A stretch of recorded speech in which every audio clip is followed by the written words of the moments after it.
ঘাট ভরে থামলো শেষে।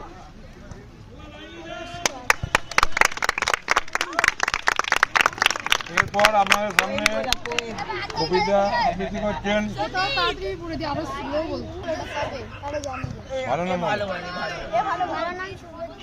নমস্কার। নৌকাযাত্রা রবীন্দ্রনাথ ঠাকুর। মধুমাঝি ওই যে নৌকাখানা বাঁধা আছে রাজগঞ্জের ঘাটে, কারোর কোনো কাজে লাগছে না তাই বোঝাই করা আছে কেবল কাঠে। আমায় যদি দেয় তারা নৌকোটি, আমি তবে 100 বিদ্যমান আটি। পাল তিলেতি 4টে 5টা 6টা মিথ্যে ঘুরে বেড়াই নাকো হাটি। আমি কেবল যাবো একটিবার 7 সমুদ্র 13 নদীর পার। তখন তুমি কেঁদো না মা, ঘর বসে বসে একলা ঘরের কোণে। আমি তোমার চলে যাচ্ছি না কো রামের মতো 14 বছর বনে। নমস্কার। Beauty beauty beauty.